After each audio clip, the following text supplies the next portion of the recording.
നമസ്കാരം. ഇന്ന് നമ്മളൊരു ടൊമാറ്റോ റൈസിൻ്റെ റെസിപ്പിയാണ് കാണിക്കുന്നത്. അതിന് വേണ്ടി വേണ്ടത് വറ്റൽമുളക്, അണ്ടിപ്പരിപ്പ്, പൊട്ടുകടല, ഉഴുന്നുപരിപ്പ്, കുരുകുരാന്നരിഞ്ഞ സവോള, കുരുകുരാന്നരിഞ്ഞ തക്കാളി, മല്ലിയില, കരിവേപ്പില, വെളുത്തുള്ളി കുരുകുരാന്നരിഞ്ഞത്, പിന്നെ എരിവിനനുസരിച്ചുള്ള പച്ചമുളക്.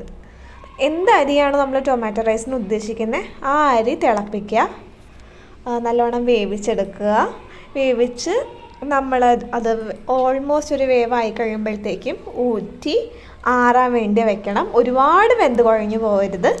എന്നിട്ട് ഒരു കടായിലേക്ക് എന്തെങ്കിലും ഒരു വെജിറ്റബിൾ ഓയിൽ, വെളിച്ചെണ്ണ പൊതുവെ ഉപയോഗിക്കാറില്ല, അത് ചൂടായി വരുമ്പോഴത്തേക്കും കടുക് പൊട്ടിക്കുക.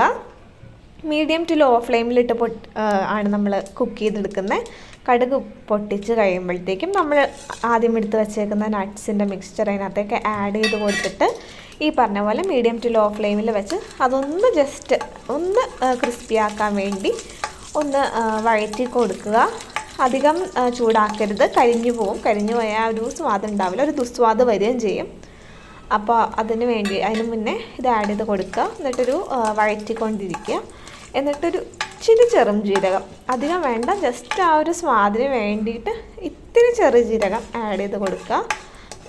എന്നിട്ട് അതും ഒന്ന് പൊട്ടി വരുന്ന പോലെ മീഡിയം ടു ലോ ഫ്ലെയിമിലിട്ട് വഴറ്റിയെടുക്കുന്നതിൻ്റെ കൂട്ടത്തിൽ നമ്മൾ കുരുകുരാന്ന് അരിഞ്ഞ് വെച്ചേക്കുന്ന വെളുത്തുള്ളി, നമ്മുടെ പച്ചമുളക്, കരിവേപ്പില, ഇതിൻ്റെ കൂടെ കുരുകുരാന്ന് അരിഞ്ഞ് വെച്ചേക്കുന്ന സവാള, ഇതെല്ലാമായിട്ട് നല്ലപോലെ വഴറ്റുക. ആദ്യം വെളുത്തുള്ളിയൊക്കെ ഒരു ഇച്ചിരി വഴഞ്ഞ് വരുമ്പോഴത്തേക്കും സവാള ആഡ് ചെയ്ത് കൊടുത്താൽ മതി.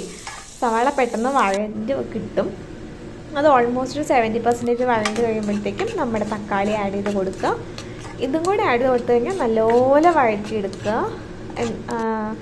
അത് ഒന്ന് പെട്ടെന്ന് വഴഞ്ഞ് വരാൻ വേണ്ടി ഉപ്പ് ചേർത്ത് കൊടുക്കാം. അപ്പോൾ പെട്ടെന്ന് വഴറ്റി കിട്ടും.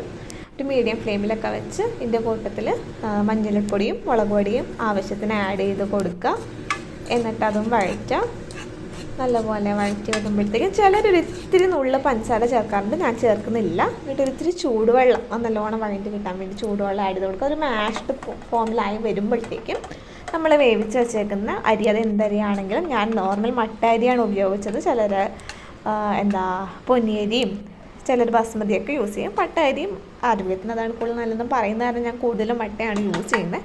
ആ അരി യൂസ് ചെയ്യുക. എന്നിട്ട് അവസാനം വേണ്ട മല്ലിയില വിതറുക.